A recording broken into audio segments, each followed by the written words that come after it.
Nyarly-SMTN.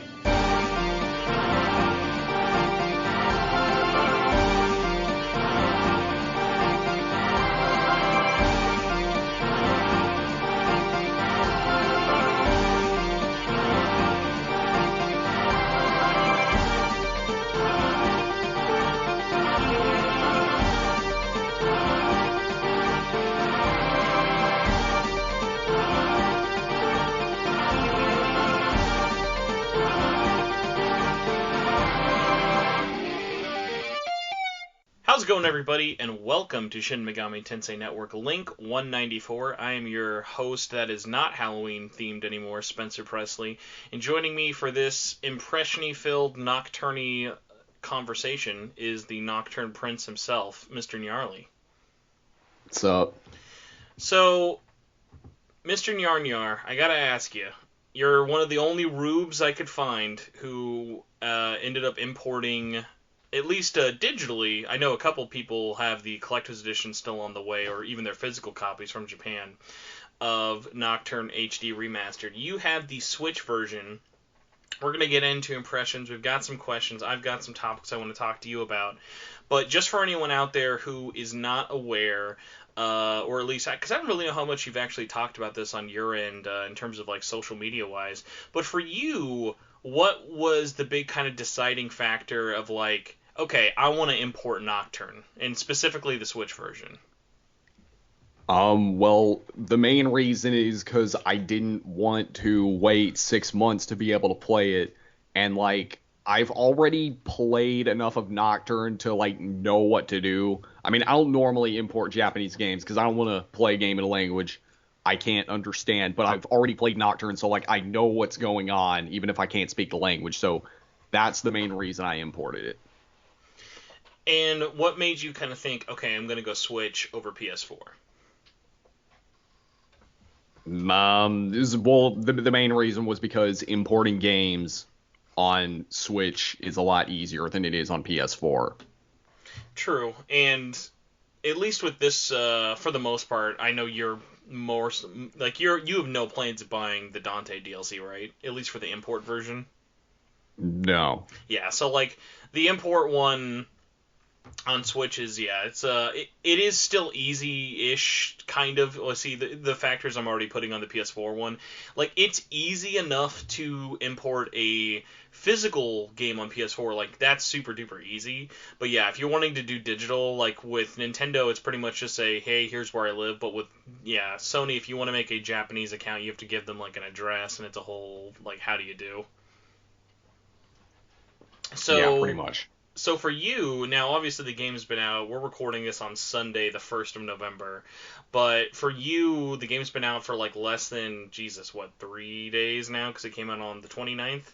Well, 28 because Japan is like 12 and a half hours ahead. Yeah, that's true. They are in the future. They already know who got elected by the time everyone's listening to this podcast. That's how smarty pants they are. So how much time have you really put into it? Not much. I'd say maybe like 2, 3, 4 hours. Okay, so I do plan to play more this week, but yeah, I've just been kind of busy with other things, and it's like it's not really at the top of my list right now. I mean, I do plan to make a video on it. Well, and the nice thing with you is especially like you have like the Switch version, so while portability is not that big of a deal for me, you definitely do a lot more traveling right now, especially with like school and stuff, or like going to see family. So like if you want, it's easy to just kind of chuck it in your backpack and play it for whatever. Whereas like I think a lot more people I know who have the PS4 version right now are probably, if not as far as you are into the game, maybe a little bit less, because I haven't really known anybody of like, this is sort of like a weird release. I don't know how like you feel about the vibe, but like Nocturne Remastered, at least for the Japanese release, it feels like there's excitement because Nocturne is kind of relevant again in terms of games releasing, but there's not like a really big demand. Like there wasn't like I didn't see a big swell of people importing the game outside of the big collectors, you know. Like it just kind of feels like one of those things of cool, But like, it's not even like people are like, oh, I'll wait till the English one, because I have to say, I cannot believe, I know now, God forbid I go a week on this show without complaining about Atlas, but like, you think if you have already announced this game in the West, you would have, by the time it released in Japan, given a clearer release date as opposed to spring 2021.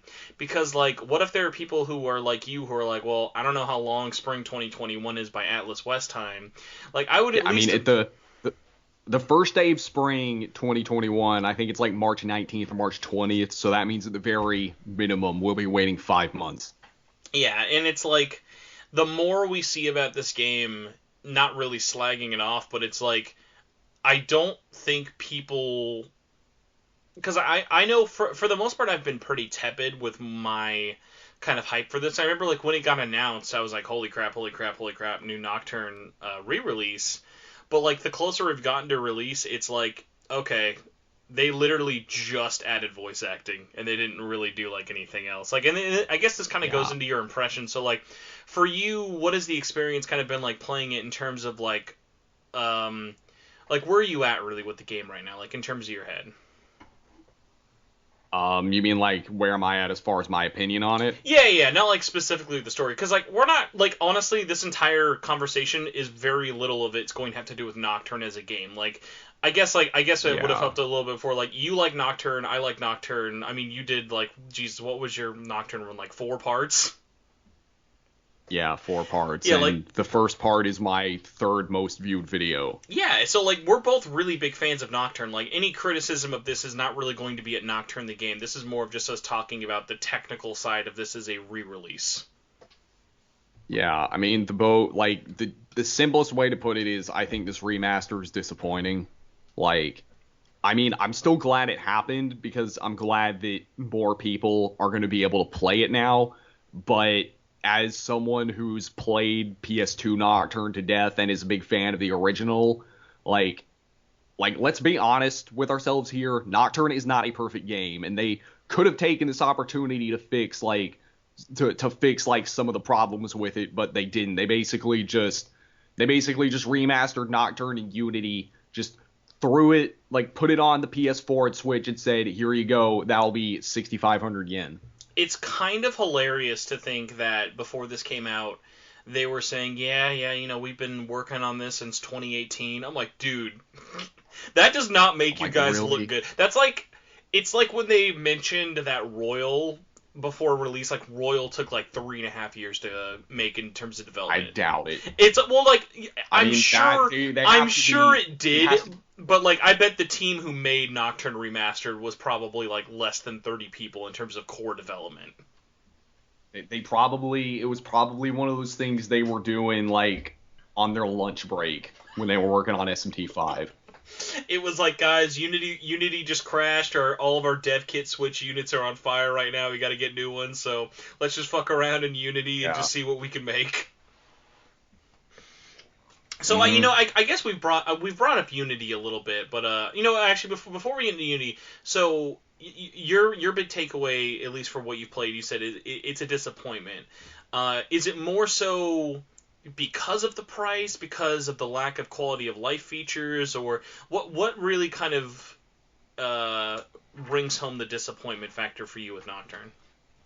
Yeah, it's mostly the lack of quality of life improvements. I mean, like, I know a lot of people don't like, I know there are a lot of people that don't like Strange Journey Redux, but like, Strange Journey Redux, it did like add a number of improvements to the UI and stuff, but Nocturne doesn't do anything like that. And I feel like Nocturne especially needs it the most because like pretty much all the UI in Nocturne is basically just text. Like, how in later SMT games it'll like say for example the demon's affinities, it'll show you the element. Oh yeah, it's like, and then it'll show you whether or not it's weak to it. Nocturne doesn't do that. Like if you're playing Persona 5 in Japanese, you can still dumb your way through the menu just because of all the symbols and stuff going on. Exactly. I always joke about like if you're playing Catherine in Japanese, there's still almost as much English in the Japanese version as there is English. Yeah, but Nocturne doesn't have anything like that. Like, it's 90%, like, it's pretty much all Japanese, a lot of which is kanji, which, like, I can read a tiny bit of hiragana and katakana, but I cannot read kanji for the life of me. And yeah, like I just would have liked something like that, not just because it would help me play it in Japanese, but also just because I think it looks nice, at least for the English version. Mm-hmm. And there's also the fact that for Fusion, it still uses the same RNG for, like, skill inheritance. Like, I think it was you who I was talking to when this got announced, I think in one of our Discord channels. We were talking about, after it got announced at the Nintendo Direct, the first thing was, oh my god, are they going to add manual, like, skill assignments? And I think people even up to release were like, is it going to happen? Because it just seems like such a no-brainer to add in. Yeah, I mean, I wasn't even thinking about it. I'm like, okay, well, they have to add it. I mean, it's been a franchise staple since Persona 4 Golden. There's no reason not to, and then they didn't. It's like, why? And it's like one of the sad things about it is I'm definitely on the camp of I'm glad this game was made in Unity, for the most part, because I think the fact that it was made in Unity, as I made a video all about it, talking about how it's going to lead to a lot of cheaper ports, because Nocturne's really the most underdeveloped technically in terms of all of the PS2 games, from at least all 5 of them, with the DDS duology and the Double Summoner duology, because all of those games already had voice acting, and throwing them into a widescreen emulator would basically kind of call at the end of the day. Like, the most money they put into Nocturne Remastered, like, it's unequivocal, like, literally all of the time and money for this probably went to the voice acting, because nothing else got any time or attention. Yeah, pretty much.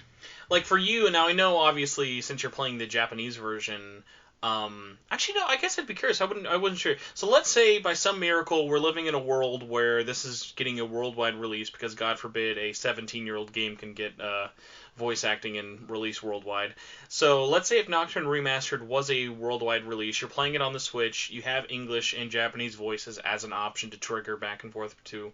Would you have done English dub or Japanese? English. So, that being said, what are your kind of takeaways from what you've heard so far of the voice acting and how much of it there is? Because the whole thing is not voice acted. There are still a lot of just text moments. Right. I mean, like, I guess I could complain, but at the same time, like, I don't really feel like Nocturne needs voice acting, so voice acting or not, it's just, I think it's fine. Okay. Yeah, I mean, everything I've seen, I've been kind of just making my way through people's footage of kind of streaming it, checking it out. It's just, we're in such a weird space, especially right now before next gen, of like, why would I want to look up a bunch of footage for a remaster of a 17-year-old game, even though it's like one of like my favorite games of all time? Like, when we're on the eve of next gen and there's stuff coming out for like Miles Morales, and like, man, look how sweet Miles Morales looks in like the Spider-Verse costume and in 4K with like RTX on, and then it's just like, here's Nocturne in widescreen, and then like people on release day like showing the pre-rendered cutscenes. I remember like you even were like, what the fuck? It's like the fact that all the pre-rendered cutscenes, they literally just did the, I don't know, does that have a name, like when something forces widescreen by just kind of doing a shadow of the sides of it? I feel like that has to have a name in cinematography. If it does, I don't know what it's called. But I just call it 4x3 with reflect. I don't even know what it is. 4x3 with RTX on, basically. Yeah. Yeah, so like that looks pretty bad, especially because the pre-rendered cutscenes, I don't know, at least from all the streams I saw, look noticeably worse because they are pre-rendered and they're not really getting upscaled at all. Yeah. And it's not even completely 4x3. Like, the cutscenes are still in widescreen, but it's like on a 4x3 screen. So it's like watching a 16:9 movie on a 4x3 TV, basically. And like, I was so amazed that they went through the effort of widescreening the menus, which, like, okay, that's good at least. They went through the effort to do that. But I mean, there's really But not the title screen. Yeah, not the like the title screen looks really bad by comparison because but they did everything else for the main menu, which was I thought was so weird. Like, because if you boot it up, at least on PS4, I've seen the boot up screen, the now infamous made with Unity boot up screen. Like, that shot looks nice, like, that little shot of it there, but, like, do you think it's just because there's some animations going on, or, like, what do you think was stopping them from making that, like, the title screen actually widescreen? Because it just looks really lazy. Yeah. And it's like, okay, and also, just for example, if no one, like, knows what that looks like, the reason it looks bad, at least for me, it's primarily darkness. Like, there's already just a lot of stuff in the shadows. Like, they didn't have to fill it out from edge to edge. It's just, you could very clearly tell where the 4x3 starts and ends. Exactly. I mean, I don't know if... Okay, I don't know for sure because I haven't had time to go back and check, but if I remember correctly, during that scene where Lucifer gives you that little, like, bug Magatama thing, like... It goes from an in-game cutscene to a cinematic cutscene, and it just looks bad. Yeah, the really jarring stuff like that of when it's going back and forth, it never does itself any favors. Did you ever mess around with the Devil May Cry HD collection? I did on the Xbox 360. So I don't know if you remember, that was one of those weird ports of, at least if you had an HD TV at the time, Devil May Cry actually looks really, really nice, up-resed into HD, like all three games of the trilogy. But one of Devil May Cry's big things, every menu and every item you collected was 4x3. So if you were ever getting a new item or ever going into the menus, it was immediately 4x3, like widescreen 4x3, widescreen 4x3, and it was really, really jarring. Yeah, I mean, there are actually some, when you play original Xbox games on the 360 backwards compatible, there are some games where the title screen in the opening is in 16:9, but then it just goes to 4:3. It's like, what happened? Yeah, it's really, really odd, and especially because one of the things I remember, I texted you because you were telling me earlier when we were texting, it was kind of disappointing. I was mentioning to you, I was like, dude, I've covered so many HD compilations or re-releases in my time. Like, they're one of my favorite things. I love re-releasing old games and just, like, remasters. Like, even if they're not a remake, like, I love some of the obscure stuff, whether it be, like, the Shadow of the Colossus HD remaster, not even the remake, or even, like, the DMC Devil May Cry Definitive Edition. Like, when the early PS4 days, remember when, like, I feel like every month we were getting a PS3 game as a definitive edition? Mm-hmm. Like, I loved that stuff just in terms of comparing them. It was just so interesting to me. But it's been so long, like, unless we're, I mean, God, I was starting to think, oh, well, maybe you can count, like, Battle for Bikini Bottom, but, like, think about this. This is 2020, and I'm saying these words. SpongeBob Battle for Bikini Bottom got a better remaster than Nocturne.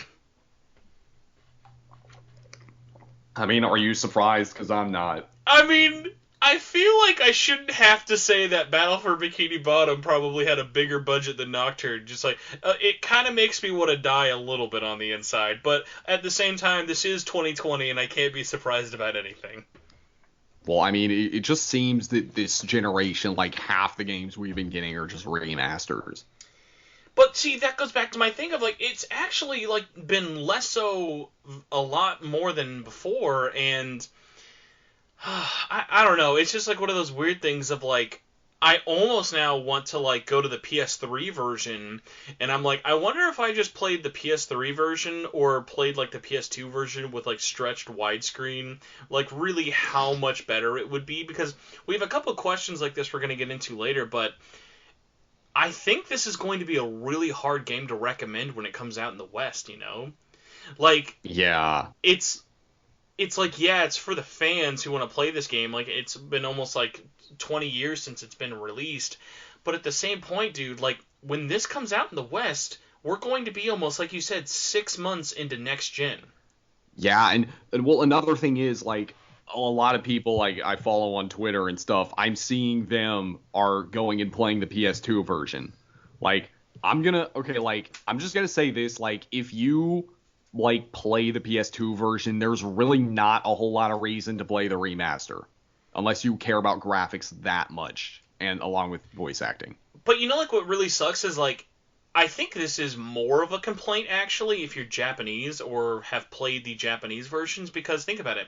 At least in the West, along with voice acting, at least Rydo is new. Rydo is kind of like, okay, well, we never officially got Rydo as a re-release, so that'll be interesting. But if you've already played those versions before, whether it be through PC mods or you played the original Japanese version with Rydo in it, it's like, okay, like, literally no new content was added for this game. The only new content they added, besides voice acting, was they added in the DLC, and the only good DLC that I really kind of thought of was, I love that you can change the music for SMT 1, 2, 4, and Apocalypse, but it goes back to my problem with Persona 5's DLC. You can only use one game's DLC sound at a time, and it's like out of 2 songs. And it's like, why not why not just like go ham? And also, we have to get into this because, especially if you're gonna charge for it. Well, yeah, but like, even getting away from that, the fact that they added in DLC music actually highlights one of the game's biggest problems to me. I think it's actually embarrassing for Atlus as a developer that they released this game with only the original soundtrack as an option. Because, homie, that does not sound good in 2020. Like, it actually sounds really bad. And it's just the battle music, isn't it? Yeah, and it's like, it's really odd because they remastered the other soundtracks, but not the battle music. Yeah, it's just like, but like, we know those songs exist in better quality, which is what's so odd. Of like, because like, think about it, because like, didn't they like make a new like special piano collection like that's in the CE or something? Like they've had tons of different times of arranging this soundtrack. That's like, Nocturne has a great soundtrack, but like, it definitely suffers from being like that original PS2 like compression. And like, when you're going into battles, like, I think what also makes it really, really jarring from what I played is they have better sounding quality for the sound effects and attacks than the music that's playing in the battle. Yeah. It's so odd, and it's like, I don't know how you could just kind of leave that there and just think that's cool, because I've even seen people like with like after the release has been out that are just like, hey, can you like can you give us an arranged version as an option? Because like they've clearly shown they can add music into the game with the DLC, so it's possible technically. So yeah, I mean, I wouldn't be surprised if modders come out with like a thing that basically just gives you the uncompressed version, especially if it comes to PC, which, do you want to talk about that now, or do you want to wait? Well, I want to get into PC in a second. Can we talk about how embarrassing it is, by the way, that within 24 hours, literally 24 hours, there is a Switch mod that has the English text patched into this game? Yes, I saw that. That is embarrassing, dude. Like, literally. Well, they haven't released it yet, but I mean, it's being worked on, and they're working on it a lot faster than Atlus ever could. Yeah, and it's like, dude, if you're logging onto Twitter and like your only thing you're going to lose out with this is officially supporting the Atlus West version, but like, it's like, how do you not know that looks bad? It's like, because like, think about it, they didn't add in new things for text. Like, let's all be honest here. Who is expecting... And Nocturne already has a translation. Yeah, exactly. Like, who is expecting the Nocturne translation to get redone for a remaster? It is going to be the exact same text from the PS2. No. I mean, with Strange Journey Redux, it was pretty much the exact same, aside from they fixed like this one part. And it was incorrect, but... And that's also one of those weird ones, especially because I remember the fact that they didn't change the translation from the original Strange Journey stood out, because then when you'd get to the new content with Alex, it was like, who wrote this? Like, it felt like you were playing another game. It's kind of like, it's like Persona 4, Persona 5 Royals problem of like, when you're in that third semester, you're like, where'd the dude who wrote the first part of this game go? Like, it seems like two completely different people did it, because guess what they did? Yeah. So I guess let's go into the first elephant. There's a lot of elephants in this room, if you guys couldn't tell. The first elephant in the room, the least that I think of, as you It's not an mentioned. elephant. It's more like a giant mammoth. Yeah. So in the Unity code that people have basically cracked open already, because God forbid Nintendo Switch games have any sort of security or anti-piracy. We've already seen lines of code saying that the game has things in place for the engine to have a Steam release. I don't think that's surprising at all. I don't know like what your real reaction to that was. For me, my big takeaway when I saw that line of code with the Steam mention was like, of course this is like I never thought for a second this wasn't coming out day one in the West on PC. Yeah. Because like especially I with a mean, port like this, it's like this is almost up there with what they did to put Persona 4 Golden on PC. It's like, yep, you did the bare minimum, you put it on PC. yeah, Way to I go. mean, it does not surprise me at all. And just like you said, I think it's gonna launch in the West on PC. My real question, I'm kind of wanting to go talking about other platforms. Do you think that they just end it there? Because I was talking about this a little bit ago, and it was like You at think that it's gonna point, come to Xbox? yeah, it's like why not? It's a Unity wrapper. Like it takes just as much work to put because like as I talked about earlier, actually in my Unity video, literally the fact that this was made in Unity and is not on PC, the only thing stopping them from putting it on PC is themselves. The game already runs on PC because it is made in Unity. Right. So like there's nothing stopping them and it's like, dude, just go ahead and put it on Xbox and PC and everything. But what I wonder is, do you think that they lean into next gen at all and are like, hey, if you play this on Xbox Series X or PC or PS5, it's a little bit better? Because I don't know if this is like counts as a negative at least, so I don't know like how you feel about it. The fact that both versions, if you're playing Doctor on PS4 and PS4 Pro has no improvements at all, I've seen. The game is always running at 1080p, 30 frames per second. Mm-hmm. Now, like You think obviously, they'd bump it up to 60 for next gen? it's like, I mean, not even that. Like, why not go fucking crazy? It's a PS2 game on these like next gen and PC. Seriously, if you wanted to emulate right now on your computer, if you booted up Nocturne, do you not think that you could probably crank it up to 120 frames? I'm not like a coder or anything, but if Well, like, I was better at coding, I probably could. but it's just like one of those things of like there's like nothing stopping this game from running even on I would say PS4 Pro and Xbox One X. Like why not like on PS4? I think the fact that this doesn't even run in 4K is kind of embarrassing. Like there's nothing in Yeah. place really stopping it. Obviously the game there's only so much you can do with the graphical work for it. I think it looks okay. I don't think it looks like it earns its title of a remaster for me. Like it's definitely not a remake. Like how do you feel it looks like graphically compared to the original? I think it looks pretty good. I don't know if I'd say it looks better than the original because the thing is like the biggest problem with like the original was a great game. It's just the biggest problem was that it was on the PS2. So then you got the blocky PS2 resolution, but now that it's in like HD, I just think it looks really good. It's funny you say that like the blockiness is what you remember from the PS2. My biggest memory of Nocturne is like I remember playing Nocturne felt like I was wearing Vaseline goggles. It's like the game just looked so blurry. That's kind of what I mean, but that's pretty much every PS2 game. Like unless you have like an old CRT sitting around, you hook a PS2 up to any TV, it's gonna look like crap. Mm-hmm. Yeah, I mean, you'll even have that with PS3 games. Like when I was telling you, I put in Black Ops 1, I was like, oh my god, dude, it looks like I felt like I was playing a game literally on the PlayStation 1. It was like so glossy. Yeah. So yeah, like I think the graphics are an improvement, but it's also one of those things of Nocturne is not a visually impressive game. It never was. Not trying to be. Like most Atlas games are not trying to win you over with their like graphical power. Like comparing something like Nocturne to Final Fantasy X is not fair.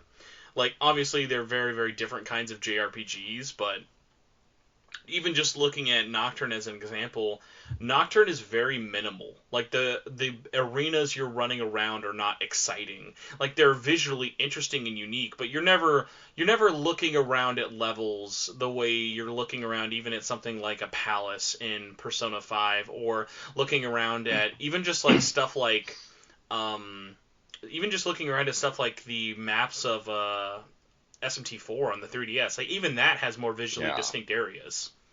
Well, I mean, you could say the same for pretty much all the PS2 Megaten games. Like Persona 3, you know, with Tartarus, like. Would you like to change the colors, sir? That's your only option. Would you like to change the colors or slightly change the music? It's like you can't like go outside and like look at Tartarus from the outside or anything like that. Yeah. I will say this. I was surprised at how nice the pre-rendered files look for some of the stuff like the world map. I think the world map actually looks really nice blown up on a TV. Oh yeah. So it's nice that they are definitely going back and getting some of those source files and kind of re-upping them in terms of the resolution bumps. So like stuff like the world map, I was very surprised about how much I liked it. But it's like it's one of those things of like it's sad when it's more visually appealing to look at the little player icon for Tokyo as opposed to running around stuff like the levels in Nocturne. But obviously, that just goes back to like the limitations Atlas was on with their engine for PS2. But yeah, so I guess kind of going back to like systems though. But it's like, do you think obviously PC is a slam dunk? I think Xbox as well. Like, there's really no reason not to do Xbox. It's more at of this point. It's more of like a why not kind of thing. Yeah, but like for next gen though, like, do you think not like will they do it, or like do you yourself think that Atlas is going to take this as an advantage since it's releasing in the West on a post next gen world? Like, why not just say, okay, if you're playing on PS5 or Xbox Series X, it's going to be 4K 60 frames. Like what else? What else could they add? I think that's what they should do, but I don't think that's what they're gonna do. I think they're just gonna be like, this game works on the PS5 and the Series X if you buy it, but if it comes to Xbox One, but like other than that, I think that's all they're gonna do. Because like the loads aren't like they're not terrible. They're just kind of like whatever. Like they're definitely still there. Like they could be. Okay, well actually, I mean, have you noticed that like, you know, like when you open up parts of the menu, there's like a little bit of latency? That wasn't in the PS2 version. Now, most of my impressions are all from watching other people since I canceled my copy, so I haven't really noticed it that much, and it's definitely been a while since I've looked at the original, so I'll take your word on that. I wouldn't be surprised if that's more of just a case of probably the engine just loading up assets slower, and also you are on the Switch, so I wouldn't be surprised if that's more loading on the Switch than PS4. Yeah, I mean, granted, I haven't tried playing in docked mode yet. That was in portable mode. Mm-hmm. But when I record for my eventual video, I'll have to be playing in docked mode to record. I mean, you don't have to. You could get one of those really ghetto. I mean, if you can do cam footage for SMT on iOS, there's nothing stopping you from doing footage. Okay, I'm ghetto, but not that ghetto. I'll say this: I appreciate a good like ghetto video, at least in terms of like weird stuff of like, hey man, if you want to like show me like you ever like see those people who like take it really seriously of like, I'm gonna get the most high def footage possible of like when the Game Gear Micro came out, people were like getting as high def of an image for that screen as possible, and it was like, hey man, good for you, like this is the world's worst screen I've ever seen in my life, released in 2020, but go for it. Yeah, I mean, like I was getting a lot of comments on that video, be like, oh, I feel like I'm in YouTube 2007. It's like I'll upload like one or two videos like that, but I'm not gonna make a habit of doing it. Oh my gosh. Other elephant in the room I want to get into with it is Unity. So for you, when you found out when the game released that the game had been developed in Unity, what was your initial reaction? Because I know a lot of people definitely reactions were, I guess, sort of split. It's kind of hard to tell. I mean, yeah, my reaction was kind of like, why would you do that and not your own engine? But then again, after I thought about it some more, I'm like, why not? I mean, the game still looks fine. Yeah, it's like it gets the job done. I was really surprised that some people took my initial tweet about me finding it funny as me making fun of Unity. I made a tweet when I found out about it that I couldn't tell what I thought was funnier, the fact that Atlas was developing in Unity or the fact that they cheaped out and didn't pay for the license to get rid of the logo. Because a lot of people, if you don't know, Unity is like a free engine, sort of like Game Maker or Yeah. Unreal. I mean, yeah, like Unity, I mean, Unity gets a bad name because it's what most of those crappy Steam Greenlight games run on, along with a certain simulator where you play as a yandere. Oh my god, But I that didn't doesn't know. mean, Is that in is Yandere Simulator in Unity? yeah, I'm pretty sure. I mean, the game's made up of Unity. At least the game's if it's not, the game has a whole bunch of Unity assets in it. That is But hilarious. I mean, that doesn't mean that it's a bad engine. It just means there are a lot of people that are bad at developing for it. Yeah, but I mean, like, look at I don't know if you have any Unity games that you like or are excited for, but like, look at stuff like Cuphead or the new Oddworld game I mentioned is like that's like one of my most excited PS5 games is a Unity game. It looks gorgeous. Yeah, I mean, I know there are like a lot of like really popular games that run in Unity. I just don't know what they are off the top of my head. Um, but yeah, I mostly made that tweet just out of sincere hilarity. I just thought it was so funny that they were developing on there, but I never understood the people who were like, "Oh my god," like fat. Like I saw like so many people like quote retweet that and were like, "Oh my god, Atlas doing it again," and I'm like. I understand if you want to like give Atlas shit as a publisher a lot or for some of their business practices, but like from a technical aspect, Atlas is actually one of the most like impressive devs out there for their own engines. That's why I was so surprised that they went to Unity. So like the fact that they went to Unity, it was never like, "Oh my god, like their quality is going to go down," because like one of my favorite things about Atlas was like when you would see their ports, especially to like portable stuff, back when they used to do that, it was like, oh man, that's like really really cool. Like when you look at something like Catherine or the Persona dancing games on Vita, it's like, dude, that shouldn't look as good as it is. Like when you see like or hear developers talk about making games on the 3DS or the Vita, like honestly, I would say in terms of visually distinct, they are probably up there for the last generation of portable hardwares of like they have some of the most visually interesting and good looking games on both of those systems. Right. And like they're no slouch with like even stuff like Persona and whatnot. So while I think they've always been really good technically, I just didn't understand the people who might have looked at them using Unity as like, oh, it's a negative. Like you said, outside of talking about the asset flipping side of it, I don't know. I at the very least was like, why not promote that before? You know, because like I don't know what harm that would have done to just say, hey, we made this in Unity, as opposed to like no one was expecting them to make their own PlayStation 2 engine again, or just like get it to work on Right. PS4. Like let's be honest, the Mach X engine does not need to be transferred into 2020. Like just Yeah. throw it into a Unity wrapper and call it a day. And for everything I've seen and everything that people have talked about, there's no like glaring issues or bugs that weren't in the original version for this one. Right.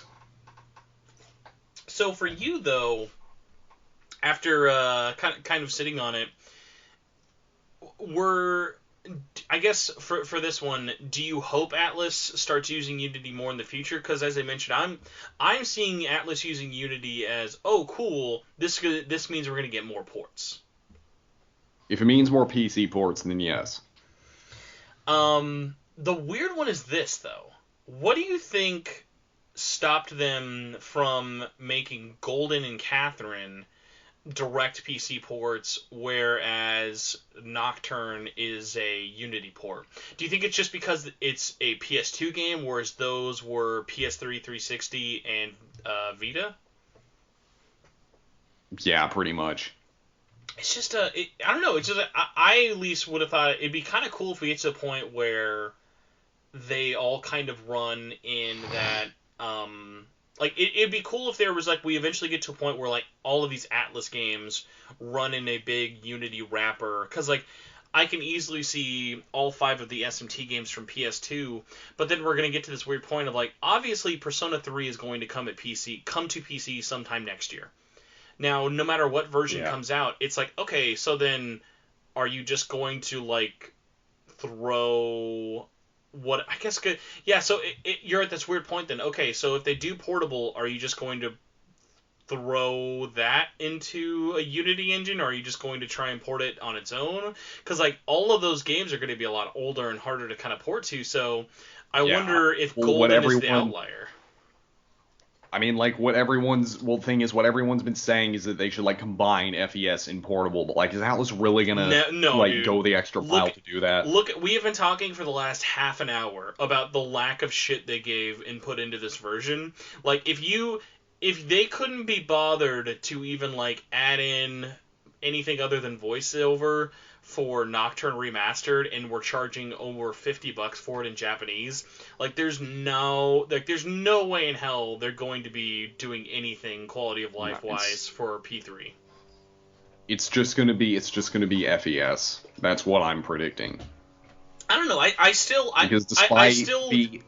tell people it's got to be portable because, like, for me, take a Persona 5 fan who, let's say, I feel at least for the most part, Persona 4 Golden was definitely sold to, hey, if you played Persona 5 or never had a Vita, this game's for you. Like, you can go from P5 to P4 without really suffering gameplay-wise. I don't think you can take people who've played P5 and P4 and then give them a not controllable, like directly controlling party members without them complaining their ass off. Yeah, I mean, but then people are going to complain that there's no 3D overworld.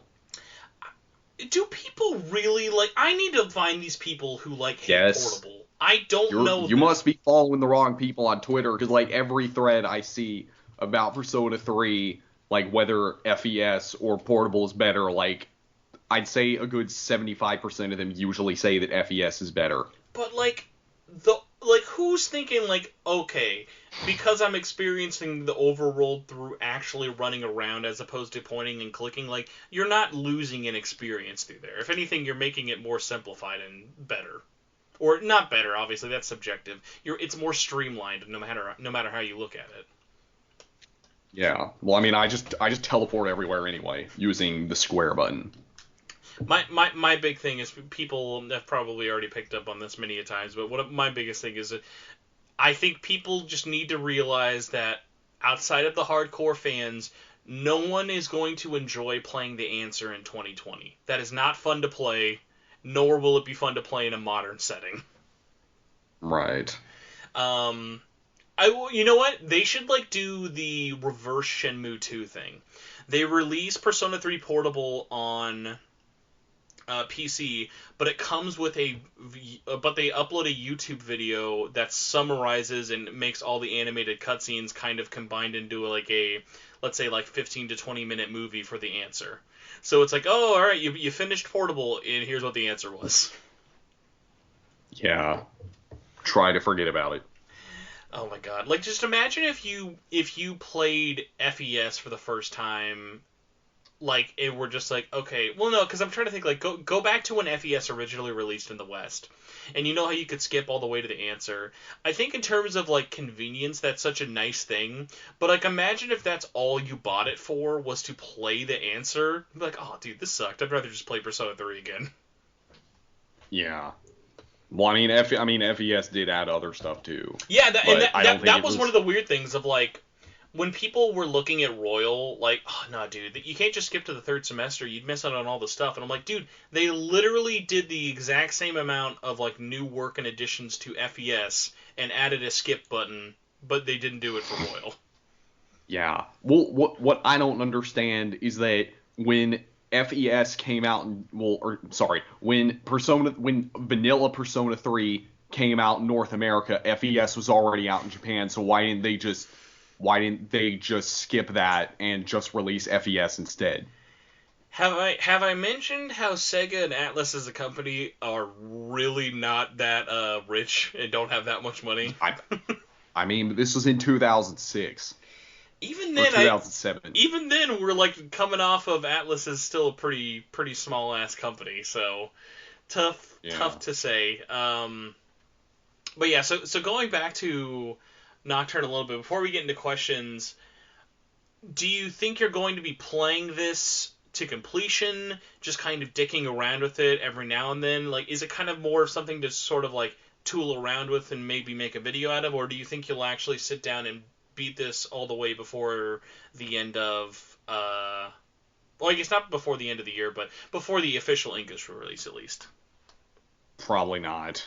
I mean, I don't even know if I'm gonna buy the official English version because like. Oh my god, yeah. After you've played the actual one and yeah, you've seen how little they've done for it. It's like. Yeah, it's like I mean, like I want to, but it's like, what reason is there for me to drop, however much they charge for it, probably $40. Like, what reason is there for me to drop that much on this game when they didn't add or change anything? So this is my moment. I kind of, before we get into actual questions, I want to do. I'm trying to think of the stupid term for it. It's armchair quarterback, but for PR and marketing. Okay, so we both work at Atlas West, and we are in charge of selling. We're just in charge of making Nocturne Remastered sell as many copies as possible in the West while still making it profitable. I think if you're smart, you sell this at 30. 30. But yeah, that's what I was going to say. At the very least, because let's be honest, there's no way we're getting a collector's edition in the West. Like, you would have to actually sacrifice your firstborn to make that happen. I would say 30 and include Dante as a pre-order bonus. That's then when we get to the stipulation of, if you want to get greedy, you can do 40, but you gotta include Dante and maybe a steelbook. Like, you can't, because there's not that much really else you could really sell on top of it. Like a CD, maybe. I mean, you know what? Actually, would be funny, even though they would never do this because Atlas hates making full CDs. It would be funny if they just, because I know they still have, because you know how Nocturne came with that CD in the original PS2 version? Yeah. It would be out of this world hilarious if they just packaged those up and included it with the PS4 version. Because I know they still have a shit ton of those CDs. That'd be pretty funny. But yeah, so like I'm in the 40 if you're greedy, 30 if you're smart. Because I think if this is 30, because like remember they sold Yakuza Kiwami and Kiwami 2 for like $30 MSRP when those came out, if I'm not mistaken. And like those are actual remakes. Those are like big ass full on remakes. Yeah, from the ground up. So like price wise, if you had to like kind of stake your bet, what are you thinking? I mean, realistically, I'm thinking either 40 or 50. I think if they were smart, they would do 30.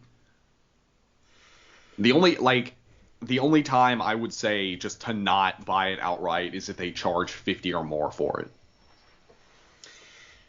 Dude, you think there's a chance they're going to charge 50 or even worse 60 for it? I absolutely hate myself, but I 100% could see them selling this for 50 and thinking that it's a steal. Which, like, in Japan, you can kind of get away with in terms of, like, Yeah, that's because they always overcharge for stuff in Japan. And in Japan, there's no, like, set, at least as far as I'm aware, there's no, like, price cap or, like, set price. No, yeah, like you're buying stuff maybe for 400 yen or you're buying stuff for 900,000 yen. Like there's no set like MSRP, like how 60 is definitely the thing over here. Yeah. Or 70 now with the next gen. I mean, at least like I've not looked at a game I will say big minus here, unless you're Destruction All-Stars, that did not deserve to be 70. Which, by the way, shoutouts to Sony for I guess basically canceling Destruction All-Stars literally 2 weeks before its release. Did you hear what they did with this? Nah. Okay, so this is great. Destruction All-Stars was that game they kept showing that was basically looked like Fortnite, but played like Rocket League, and was a PS5 exclusive. It was $70 for this multiplayer experience game. Now, on top of like releasing with Spider-Man, Sackboy, and Demon's Souls all for $70. Sorry, Sackboy's actually 60. But I was like so flabbergasted. They were like, dude, you have the ball. Like, I get it. There's a reason Knack sold 1 million copies, you know? Like, Knack sold because it was a launch game. I'm sure it would have done fine. But like, dude, who's gonna Like, who's gonna actually like buy that? That's that's the thing I couldn't get. The same people that bought 1-2 Switch. True, but remember, what's the big difference with Switch? The Switch literally launched with 5 games physically. I know because I bought all of those launch games. It was Breath of the Wild, 1-2 Switch, Bomberman R, Just Dance 2017, and Skylanders, whatever the last one was. I think it was like Invisibles. Not Invisibles, but yeah, some Skylanders. It was a dark time in my life. John, there was a moment I literally thought I would own every physical Switch game. I thought, you know what? I love collecting for the Vita. Let's buy every physical Switch game. What could possibly go wrong with this? Did you think the Switch was going to be a flop? No, I never thought it was going to be a flop, but I definitely would never have guessed it was this huge. Yeah. Yeah, so price-wise, dude, I really, really fucking hope that they don't have their head up their ass that much. I know I keep saying last question for me, but I just keep thinking of weird ones that I know people haven't asked yet. When the fuck do we hear from this game again from Atlus? Because I feel like Atlus is February at the earliest. Oh, dude, that sounds terrible. Like, so what is Atlus going? Is Atlus just going to basically just keep retweeting old Atlus faithful hashtags for the next 4? Like, what is Atlus as a company going to do from here until then? I don't know. I don't know. They'll think it's something. God forbid they announce, Unless a completed video game. One thing they could do that would be kind of nice would be announce Scramble. It's like every day we get farther from God when it comes to that one, dude. Yeah, that one that one always hurts just in terms of like I literally can't ever get over the fact that like just announce it. Just it's like just there's somebody. I don't know if you've heard. Somebody's working on fan translation for that, dude. Too. Yeah, that's another one. That's another oh my god, dude. Someone's fan translating this faster than you've announced the game. It's like so bad. So I looked up the old press release. I looked up the old press release from August of 2017. Yakuza Kiwami, a game remade in a new engine with new cutscenes and new improvements from a PlayStation 2 game. This is from the same publisher, by the way. Was sold $30 with a steelbook. Yeah. So, step it up, please, Atlus. That's all I'm asking. Yeah. Maybe it's because of the big bad virus of ultimate death and destruction. Actually, again, pushing this longer than it has to be. I was talking about this. I was a guest on David Cass RPG's podcast last week. One of the questions he asked me that we got into this topic, I'd be curious what you think, because I have an interesting theory about this. Why do you think... not why do you think... I think that the only reason we saw another trailer for SMT5 was because they had to announce Nocturne Remastered, because it was basically already done and they were going to release it anyways. Because I'm at this point of, like... What a weird thing of now looking at it in retrospect, because I'm in the point of, like, I don't think SMT5 comes out next year. I think it gets delayed again like Cyberpunk, even though there is a year. So it's like, why announce, like, both of those together? Well, no, not why. It's because it goes into the thing of, they couldn't have just announced Nocturne Remastered and not said anything, It's like, remember when they announced Hyrule Warriors 2? They started the announcement of Hyrule Warriors 2 by saying, hey, Breath of the Wild 2 is still coming, but you gotta wait till next year. It's like, you can't advertise the game that's meant to advertise the future game until you show a little bit of both. Right. So it's just like a weird thing. It's like, imagine if we got, at the next Nintendo announcements or whatever, they showed off Metroid Prime Trilogy HD, but they didn't say anything about Metroid Prime 4. More people would talk about 4 than the game that just got announced. Yeah. Oh, we have a perfect example of this. Nintendo just had Mother 3 trending when they announced a new Fire Emblem game. Like, when does that ever happen? Oh, yeah, I saw that. Like, that was, like, the funniest thing ever. Of, like, dude, you literally, like, a completely different game gets announced, and they're like, but what about Mother 3, though? And that's what's trending. Sometimes I feel bad for the guys at Nintendo's PR team. Oh, my God, yeah. But, I mean, hey, at least, like, whether you like or hate Nintendo, like, they've at least talked about Mother 3. Like, they've never been like, it's never coming, but they're aware that fans ask for it. That's like, it's been too long now, so they couldn't, but, like, imagine how much Atlas and Sega PR would get the shit eaten out of them if they joked about, like, scrambled eggs or something before announcing it. Like, they would get, like, a witch hunt would come after them. It'd be that bad. Well, what would happen is people would take that as a hint that they're going to announce it, and then at the next big event they wouldn't announce it. Then it would become a PR nightmare. It's like when companies thought they were really cute for announcing Switch ports by just, like, throwing up light switch pictures. They're like, ooh, isn't this funny? It's like, no, shut up. Like, Blizzard, just announce Overwatch on Switch. Nobody actually cares. Yeah. Well, speaking of things that we do care about, we've got a lot of lovely questions here that we're going to burn through for you. Number one is an easy one that we actually started the show talking about. This is from Discords by Imp. He said, is first-person mode available from the start?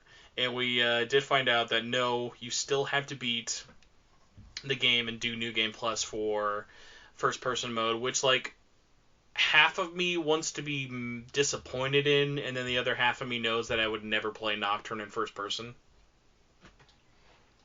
I mean, it's not even, it's only half the game.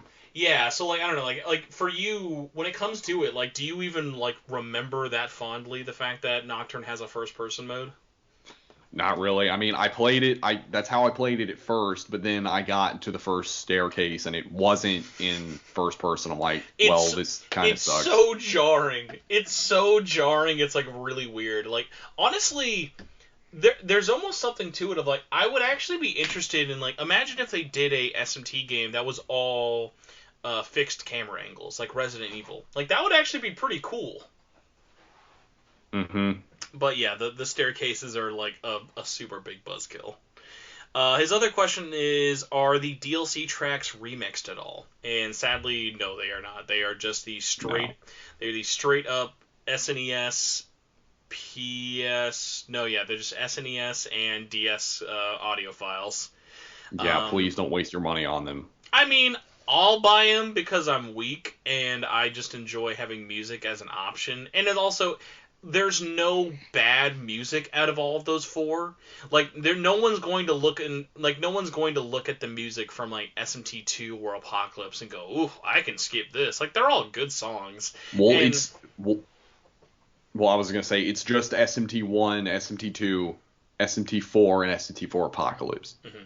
I will say, it would have been cool if they kind of went more ham with it, just because there is so much music to go off of. And like I said, just go, add more songs to play, and also, I cannot believe, like, especially in a post-scramble world, that, like, they keep doing the thing of, if you want DLC music, you can only listen to one game's song at a time. Like, you can't just put it on shuffle.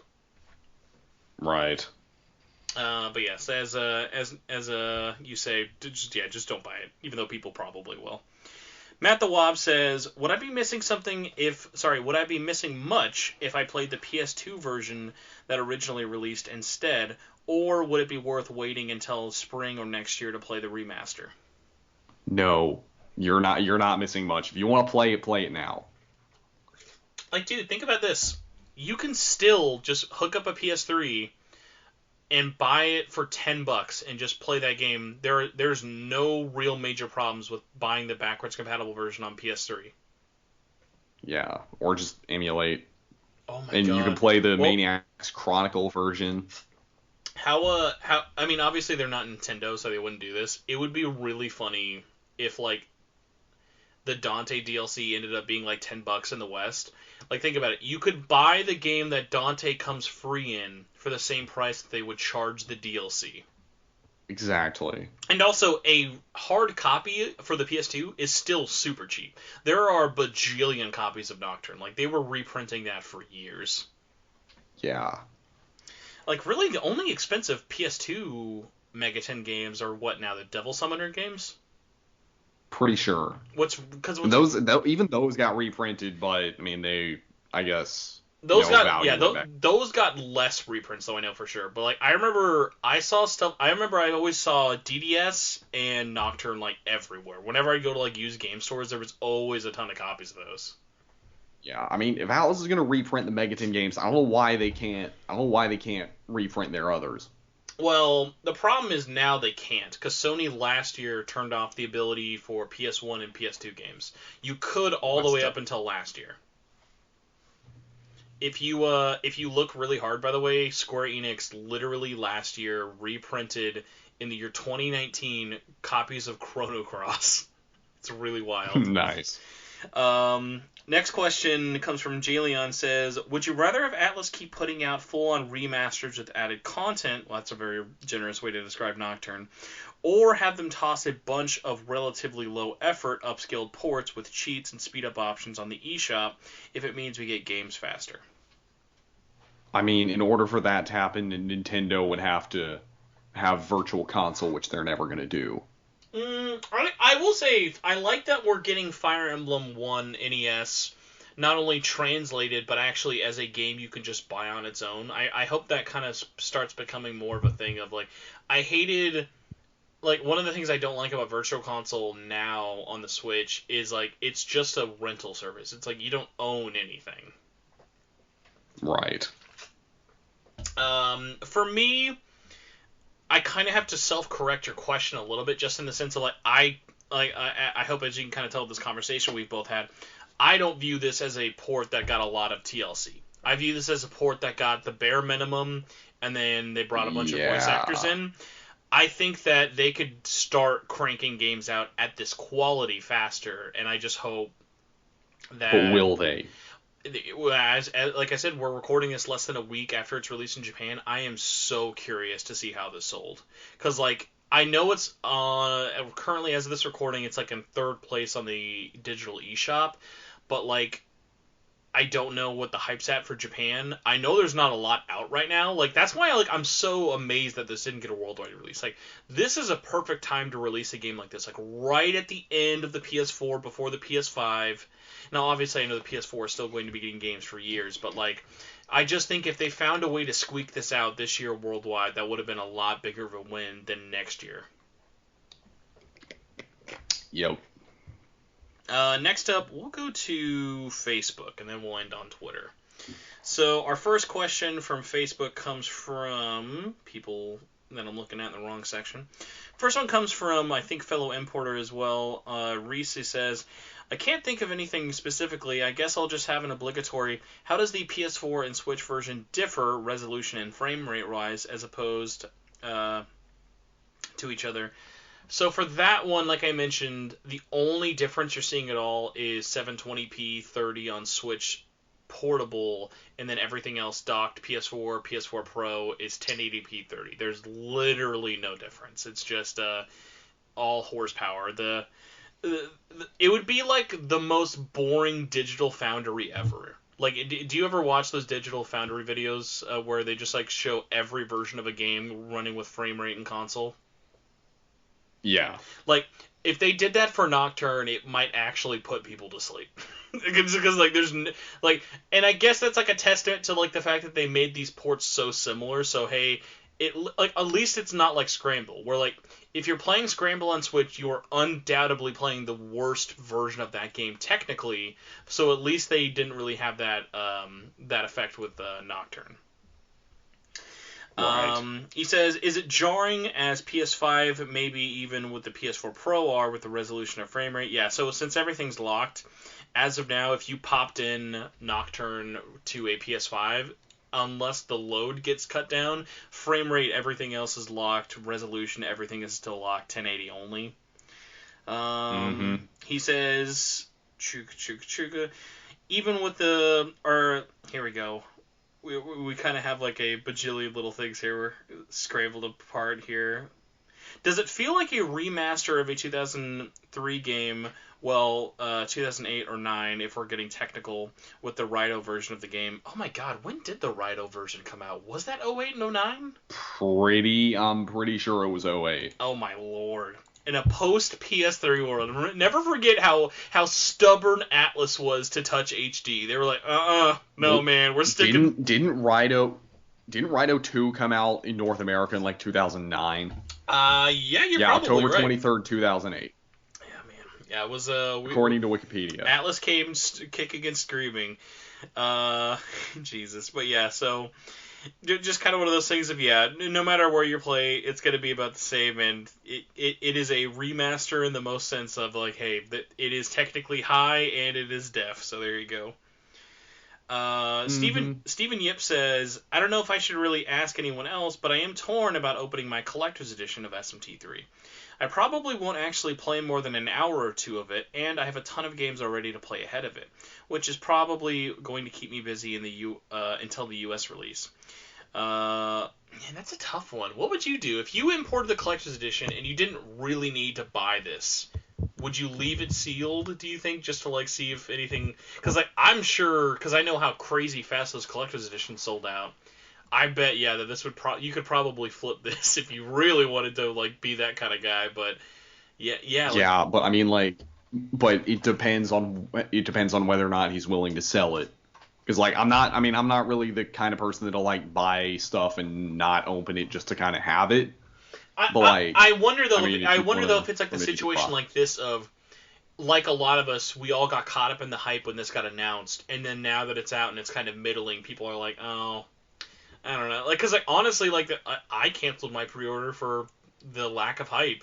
It was like, dude, I'm playing so many other games right now. Like let's be honest, if you weren't playing Nocturne, or if you didn't own Nocturne Remastered, would you feel much FOMO right now for not playing it? Not really. And I think that really gets at the core of, like, okay, yeah, that kind of sucks that, cause, like, man, like, I don't know, it's just like one of those things of, I was so excited, like, I was really, really excited to play, I was just really, really excited to play Nocturne again when they announced this, and, like, now that it's out in Japan, I'm like, I'm good, I can wait. Like, I'm gonna pick it up day one. Nothing I can say or be disappointed to in the game would stop me from buying it at least once. But yeah, like with you, I think you bring up a really great point. If you imported this, I think if anything, that has made you less interested in buying the English version. Pretty much. Because you're not even in the camp like me of, like, I'm at least, it'll be cool to get trophies. Like, you don't care about trophies at all, so, like, you just wanted to check it out. Yeah. Going to Twitter to start winding us down. Speaking of trophies, this comes from Fat Ren. Do you think the game's trophies are hard? I don't know. Have you looked at the trophy list very much yourself? I looked at it all, but I'm curious if you've seen anything outside of the Demi-Fiend face everyone's been sharing. No, I haven't seen it. It's I would say it's definitely not as easy as Royal, but it's definitely not as annoying as Vanilla P5 in terms of trophies, because those are really our only, like, Atlas comparisons for trophies. I think the most difficult thing in the game is going to just be finish the game on hard and register every demon, but, like, Nocturne doesn't have a crazy amount of demons, so even that's not that impossible. Yeah. So, like, I think outside of the fact that, like, time-wise, it's going to take a while, and hard mode is definitely not going to be everyone's cup of tea. I think it's fine, but even with the amount of grinding and stuff you can still do, I think it's still going to be a more fun platinum to get than if you did P5. Like, I keep thinking to myself if I'll ever go back to P5 to platinum it, just because, like, I could do it. But the problem with P5 is just P5 is not a fun platinum. Like, if I can beat a bad trophy list in one playthrough, I'll do that as opposed to a good game twice, because that second playthrough is just never going to be as much fun for the trophies, especially with all the, like, social link bullshit. Yeah. And to anyone out there who has the Persona 5 Platinum, kudos to you. I will respect you, but I will never envy you. This next one comes from Zeron, who says, do you like the Japanese voice acting so far? Is Chiaki's Japanese voice actor being too cute for you? Wait, say that one more time. Is Chiaki's Japanese voice actor being too cute? How do you feel about the VA? I mean, I haven't really heard that much of her talking because I've just been holding down the skip button through most of the dialogue. Weird quality of life thing I actually haven't checked. There's no auto advanced text, right? No. God. That's like... The more I get into games, especially the more visual novels I play, visual novels really fucked me up for story games that don't have auto advanced progression for the story. It's like, what actually makes a story more enjoyable to keep having to press X, X, X, X? Mm-hmm. Also, just a little dumb shout out, but I just have to say this. 13 Sentinels, it gets compared to as a visual novel a lot, but I will say that game would actually probably be better as a direct visual novel, because it does this weird thing of, it pulls you out of conversations. Like, you'll start a conversation and it has an auto progress conversation thing happen, but then after a sentence or two, you'll then have to talk to the person again to continue the conversation. It's like, I wasn't going anywhere. Like, I didn't have to keep talking to them and press X. It's just one of those things that, like, you know, like, the longer you get into a game, you'll notice stuff. Like, the nitpicks just get bigger and bigger. I'm amazed that, like, the longer I keep playing 13 Sentinels, the more I'm like, how are no one complaining about some of these, like, really glaringly dumb things the game does? It's a great game, but there are just so many stupid little things it does. Mm-hmm. Next question comes from David Cass. By the way, again, check out his podcast out there. He says, if you could add one thing, anything, he says, so the sky's the limit, to Nocturne Remastered, what would it be and why? If I could add one thing to it. Yeah, one thing or element to it. I think that's a really interesting question, because we've been saying one of the most disappointing things is the lack of new. So what is one thing we would do that we would think make it substantially more interesting? Okay, so fixing something, does adding like a new feature that I was expecting, or like fixing something, does that count? Yeah. Okay, then I'm gonna say allow me to handpick skills I inherit through fusion. So I'm going to have a really lazy answer, but I hope it kind of makes sense. They straight up should have just remade this game. I know it would have been way more money. I know it probably wouldn't have actually been worth it for them.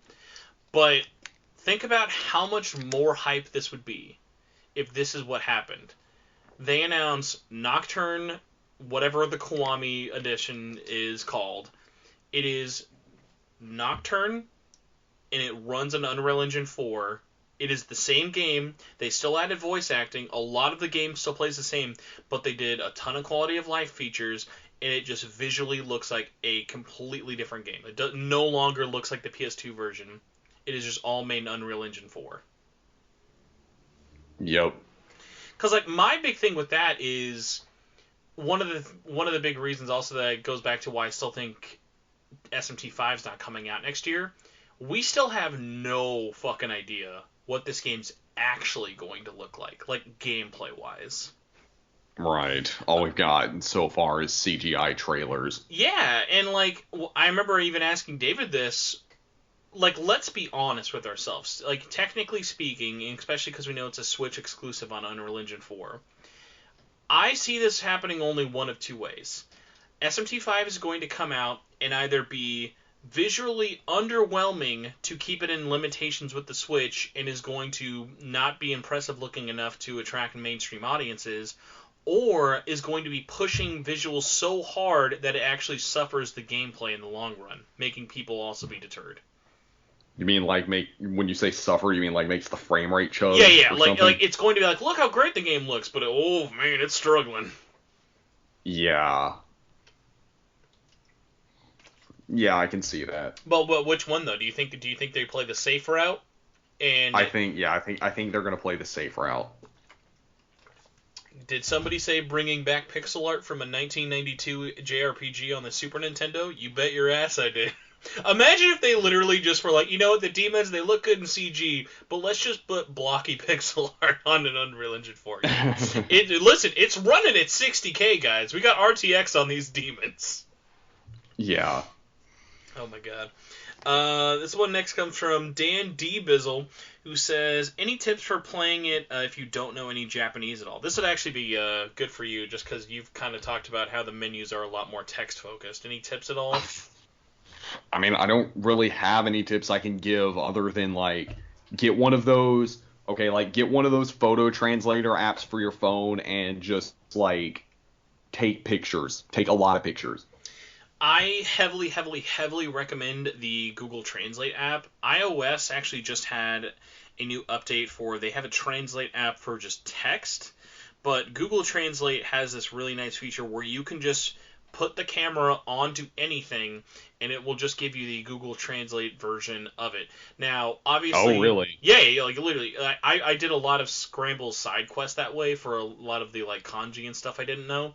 And it's super broken English, but you'll always kind of know what it's talking like, about. I mean, even if it's like broken English, like as long as you know what it is. Yeah, exactly. And like, at the very least, it makes menus instantly like readable. So you'll be looking at stuff, and instead of seeing like Bufu, it might say something like Chili Breeze, but you'll know it's an ice attack. So it'll make your life a lot easier, and that's just like a free app. Yeah, I'm looking now, it's just Google Translate. It's on pretty much all phones. Okay. Yeah, that one was a lifesaver for Scramble side quest. Breadland Puddin Man says, is it good as the original, or are there downgrades? Have you seen any actual downgrades as opposed to just playing the original? Other than the menu, other than the like menu lag, I wouldn't say there are any downgrades. So if you've never played the original, I'd say go for this version, but like if you've already played Vanilla Nocturne, I'd say you're not missing much. So this one I'm very curious about what you think. Have you seen much of the game? Sorry, haven't seen much of the game personally. And this comes from the Ultimax, Lisa, and Hina. Says, I haven't seen much of the game, but do you think this game is very beginner-friendly in terms of Megaten games difficulty-wise? I mean, it's got merciful mode, which is what I've been playing on, and the demons are like barely putting a scratch in me, so yeah, I'd say it's pretty beginner friendly. I gotta say, it's kind of weird that they only added merciful, just because like it. Yeah, like why not add an extra hard mode? Yeah, it's like, but there's no like. I feel like normal is still pretty easy, but then hard is still hard. Like, so there's not like a good in between. Because like, God, what does Royal have? Like 6 difficulty levels?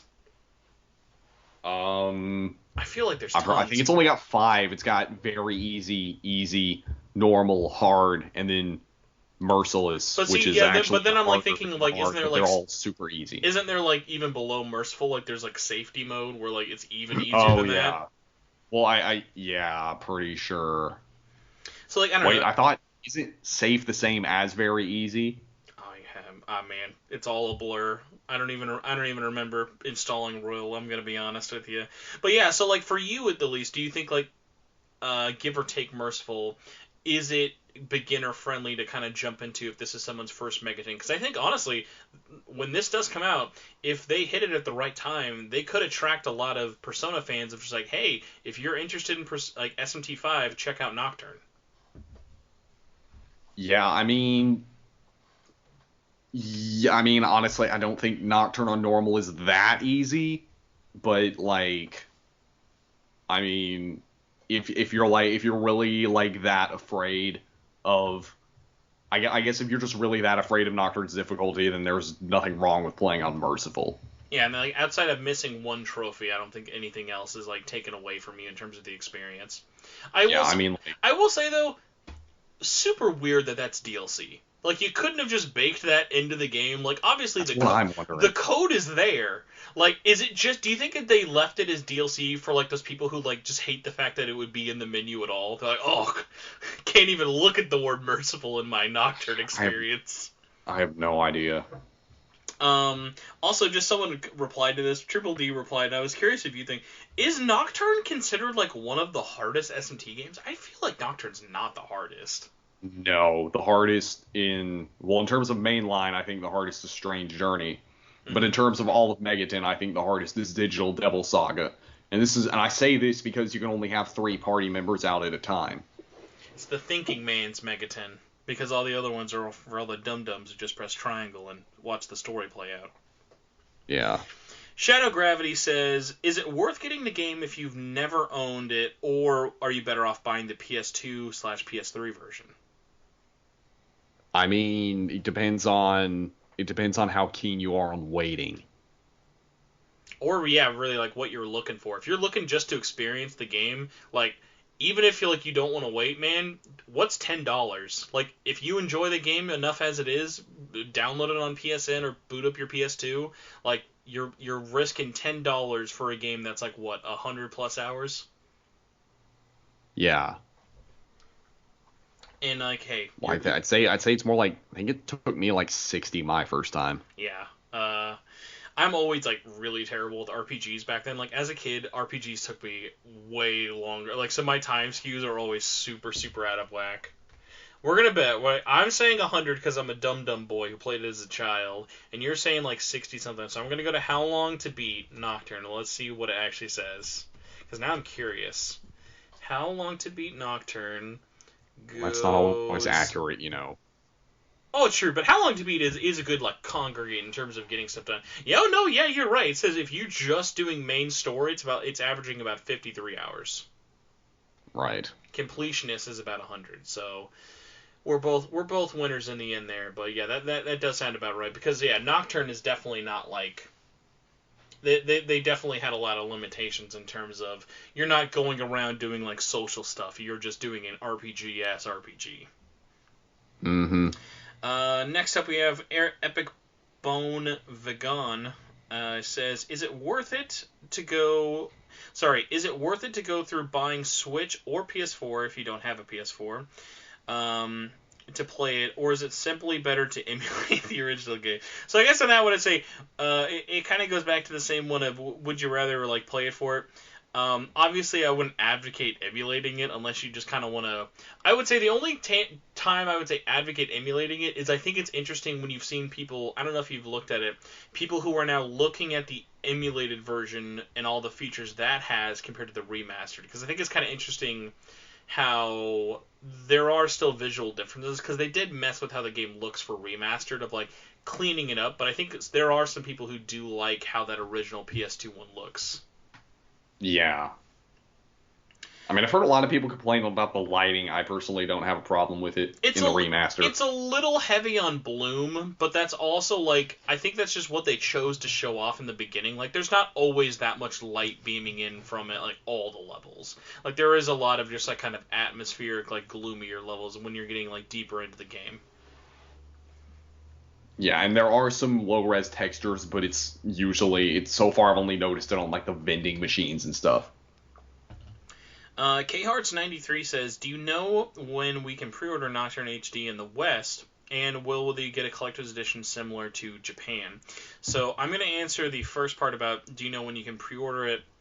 I think there are some people who have some pre-orders out there, but they're basically just the generic, we don't really know when this is coming out, but if you want to give us some money, there you go. Nyarly, I'll let you answer. Are we getting a collector's edition similar to Japan in the West? No. Thank you. I was like, man, if you say anything, if you see it, well, maybe if we get it. No way, Jose. I can maybe see a steelbook, but nothing like what Japan and the rest of Asia got. Imagine the absolute, like, imagine how quickly of a no that was. They were like, so guys, in Japan, there's like a nightlight and like T-shirts and CDs and art books for this and script manufacturing. Like, what do we got? No. Just shaking their heads like, homie, we're not even going to give you an instruction manual. What makes you think I'm going to fucking make you a nightlight? Yeah, nightlight to keep out the predators. Oh my god. Like, I need to do a video about this just because, like, I think about this way more often than I should. Why do fans not give Atlus more shit about dropping instruction manuals? They used to be the best in the biz about instruction manuals. Dude, the overclocked instruction manual the whole thing is in both English and in Spanish. And French. Oh yeah, that too. But yeah, I don't know. It's just one of those things of, like, if you want to get depressed, open up Catherine, look at that instruction manual, because that's like I think it's like just one language too, but either way, like, that's a really nice colored manual, and then look at Catherine Full Body that just comes with literally nothing. Yeah. Oh, dude, you know what had a great instruction manual? Like PS3 Atlas, I think might have been like my favorite for instruction manuals. Ultimax or the original Arena, because those like had a full on like here's all of your moves, here's what they look like, here's how you do them. Like Ultimax and Arena had really really great manuals. And they were in color. Mm-hmm. Next one comes from Star Thief. He says, I tried playing Nocturne a few months ago and stopped because I got lost in Jinza Underpass, beat Matador and everything. The problem is I literally don't know where to go. Should I try again when it releases again in the West? I feel like this No, is. I because feel like that's they didn't make any changes to the navigation. Yeah, like I feel like it's less of a thing of like, oh, they're going to fix it, or like, nah, dude, it's like you're still playing the PS2 game at the end of the day. So like, if you I mean that's another thing I would have liked for them to add, like at least a marker to where to go. For you, I'm surprised I actually didn't ask you this sooner. Are you amazed that they didn't change the camera system? By the way, like that camera still looks clunky as fuck. I mean, I never really had a problem with it. I don't know. It's just like I guess like for me, it was just it's tough because like at the same time, yes, the camera's clunky when you like if you want to like look around and enjoy the environment, but at the same time, the environment doesn't really have that much to look at. So I mean, I get it. You can definitely tell like it's one of those things of like yes, this is from a company who's used to making first-person dungeon explorers. Mm-hmm. Next up we have Xeat but normal. Says, did they add any features that you liked or didn't like? I mean, they didn't really add any features, so no. Best way to make sure you don't fail, don't try. Imperlegia, who I most definitely totally butchered the name of. Thoughts on Dante not getting a post-game epilogue like Rydo? That's a good question, because yeah, Rydo does have a post-game epilogue. Yeah. I mean, again, they didn't. It would have been nice, but they didn't. They'd have to add features in order for that to happen. I totally forgot about the epilogue with Rydo, just because I never I checked it out in terms of like I've looked at Rydo's in the Maniacs version, but I had no interest to go back to Nocturne in Japanese just to experience Rydo, because like I think a lot of people still even to this day, unless you've played it, don't really understand that there's a lot that is similar between Dante and Rydo. Like, they're not that drastically different versions of the game. Right. Lunatic says, can you choose what... why did I not filter this one out? Can you choose what skills your demons inherit? I'll let you answer that. Well, yes, but actually no. I need that I don't know why I said that. It's just no. It's not even a yes. It's just no. That was more mean than me including it, even though it's still a no. No, but I'm trying to find a more clever way to say it because I've been doing nothing but complain about it this whole podcast. Mm-hmm. I promise, guys, we like Nocturne. It's just we're actually savvy consumers who know that things should be appropriately put into with effort and money. Speaking of money, Happy ends up saying, assuming the game will be 60 in the West, God, I hope it doesn't. Oh my God, like we're horrified at 50. Imagine if they actually tried 60. They wouldn't. I'll say they would not do 60. Okay, I don't want to assume that, but then again, at this point, nothing would surprise me. I dare you to tell me if they sold this game for 60, you wouldn't make a video about it. I mean, that's kind of a lot of it. I mean, that a video would be a lot of work for that one single topic. It's just a really long sigh. It might just be like a really long rant about just everything Atlas has been doing for the past 2-3 years. Just to really spite us, what they're going to do is the day after this episode records, but the day before it gets uploaded, they're going to announce the release date in the West. It's going to be $30 for the standard edition, and there will be a collector's edition with the Nightlight for $60, just to like really make us look like big dum-dums. Yeah. Oh my God. Alright, I think that is it for all the questions and everything else out there. Do you have any sort of final thoughts or takeaways or just things you want to shout into the void that is talking about Nocturne HD Remastered? Not really.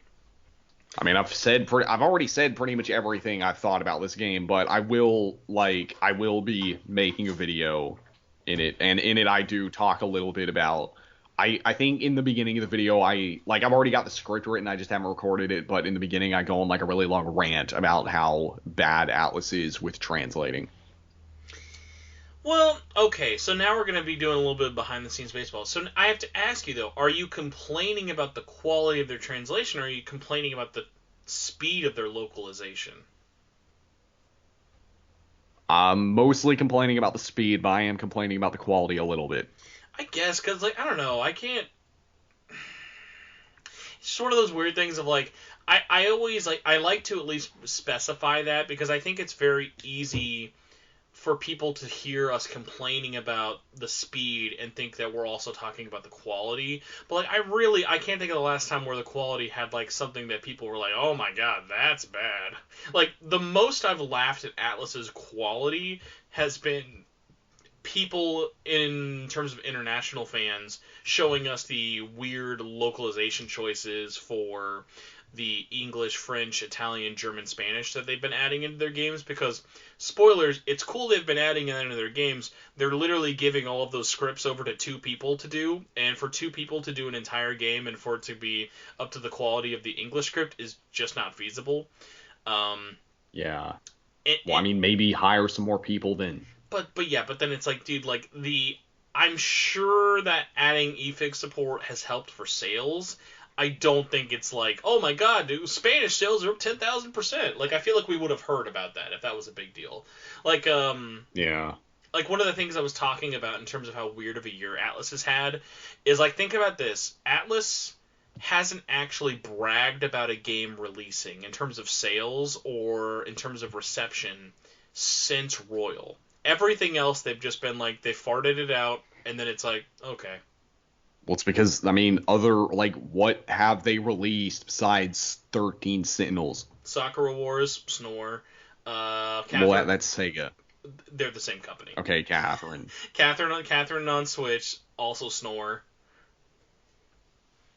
There's something else that I'm trying to remember. Man, I'm getting tired just thinking about it. Yeah, Yakuza won't be a Snore just because Yakuza is, like, basically, if Sega cannot replicate the success that Persona 5 has with Yakuza 7, that's going to burn them really hard. Because I don't think people properly know how much stake Yakuza 7 has for the West, not only for Microsoft because of how much backing they have for it, but seriously, Atlas is, like, all of their staff is all hands on deck until that game is out.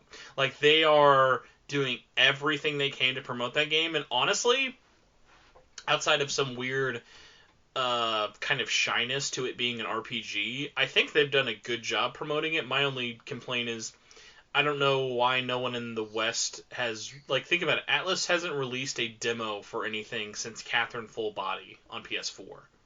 We didn't get a demo for 13 Sentinels. We didn't get a demo for Sakura Wars. We didn't get a demo for Yakuza 7. We haven't got a demo for all these things that already have demos in Japan, or even in the case of Yakuza, like, they made that demo for press in the West, but they never released it for everyone else. Mm-hmm. Really, really weird. But I'm excited to see your video, especially just in the case of man, that's gonna be a weird tonal video now that I just realized that you're gonna be talking about Atlas West and then be like, and now to talk about this Japanese only game. But I understand it because they are related in terms of the thing for it. But that'll be funny. So wrapping this up, where can people find you if they somehow have been listening to us for the last like 90 minutes and have no idea who Nyarly is? You can find me on my YouTube channel. It's youtube.com/c/Nyarly, spelled Nyarly. You can also follow me on Twitter at crawling_Nyarly. And if you want to know about my Discord, I'll make a new one when I reach 100 million subscribers. Bold. I would have thought you were saying 100 million on Patreon, but I mean, hey, that's equally bold. I mean, okay, I'll make it once I get like 10 million in Ko-Fi donations. How about that? What are we at on the thermometer? How much are we filled in so far? I don't know. It's been a while since I checked. That would actually be really funny. Like, we have that as an actual goal, and we have the thermometer in your room. It's like a 13-mile long thermometer, and you've, like, got one little, like, squeaky red line. Yeah. Come on, boys, that Discord's not gonna buy, it's not gonna buy itself. Oh my god. You know what? We've been so negative, at least. I feel like before I give my little bit, we're gonna do one last thing. What is one thing, video game-wise, you are looking forward to for the rest of the year, at least? Just because I feel like we've been kind of very down and about with Nocturne. So what's one thing in 2020, or even maybe 2021, that you're genuinely really pumped to play? Cold War. That's a great answer. And speaking of Call of Duty Cold War, I have to say, just because I find this aside so funny, please tell me you heard how big the file size is for Call of Duty Cold War without Warzone. 300. 250 gigs. Bro. It's That's impressive. That's a beefy game. So much for not having as big of a space for hard drive space. Now, to be fair, that is PC on ultra settings, but considering I plan on playing that on PS4, that genuinely makes me horrified thinking how big that's going to be. I mean, it's not going to be any less than 150 on PS4. I can tell you that much. It makes you wonder why we're buying the disc version ever, doesn't it? Because you know those disc versions, yeah, because they have nothing on them. Well, the PS4 doesn't even read it off the disc. It just copies the data off the disc onto the console and then reads it that way. I don't know if you remember this, but I thought this was so funny. I think it might have even been Infinite Warfare, but it was one of the ones a couple of years back that the PS4 disc literally... Oh, no, it was Black Ops 4. I remember because Black Ops 4 was such a hot mess. When Black Ops 4, there is a disc version of it, there's nothing on the disc. It's literally a installer. Like, nothing is in the disc for you to actually install. You put it in, and then it starts downloading it from online. Like, there's no way to go from offline Black Ops 4 disc to playing. Well, I do know that Fallout 76 came with, like, a cardboard disc. True, but that's, like, PC. But, like, this is, like, if you bought... Because, like, at least every other Call of Duty... You could at least put in the disc, and in some shape or form, you're going to play the game. But, like, just, like, imagine, like, you buy Black Ops 4, somehow you weren't turned off by the fact that they gutted the single player or whatever.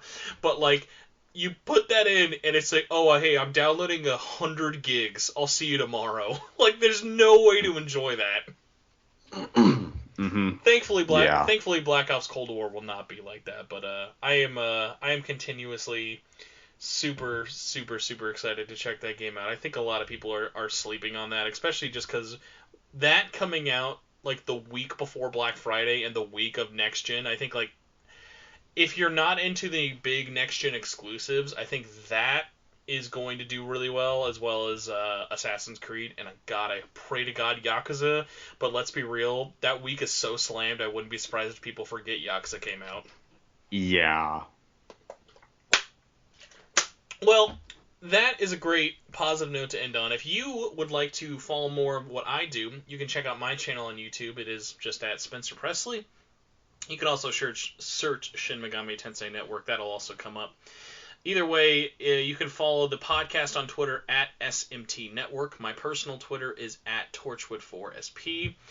You can join the Discord. There's in the show notes below. You can join the Facebook group by going to facebook.com/groups/SMT Network.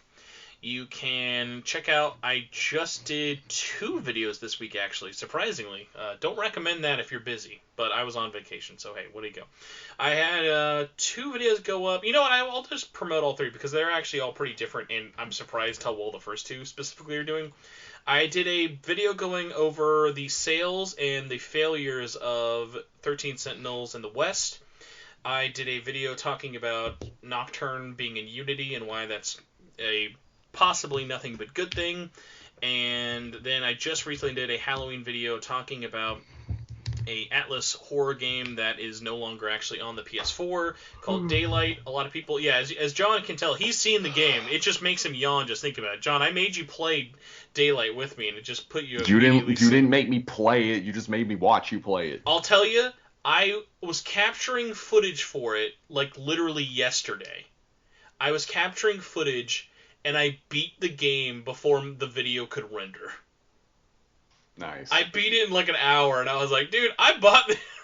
I'm like, I get it, it's a horror game, but it's one of those things of like, hey, I'm glad I did the video for like talking about the history, but like you'll notice how at no point in that video am I like, make sure you play this game, guys. It's the hidden PT of PS4. No, it's like, hey, whatever.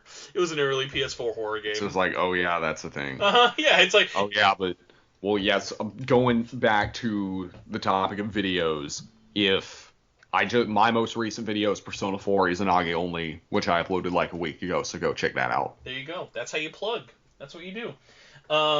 Any idea when the next episode of your podcast is? That seems fair. We could plug that. When's the next Maggie Dolan podcast? Probably after the PS5 comes out, and I've had a chance to leech off of yours. It'll just be a Call of Duty Cold War special. It'll be your highest viewed episode ever. Yeah. Instead of doing background music like we normally do, just be B-roll footage of you, like a kill montage for the whole podcast. Yeah. Either way, guys, thank you so much for listening to us ramble. Hopefully you guys enjoyed this podcast, and either way, let us all know what you thought, and we will see you all next week. See you guys. See ya.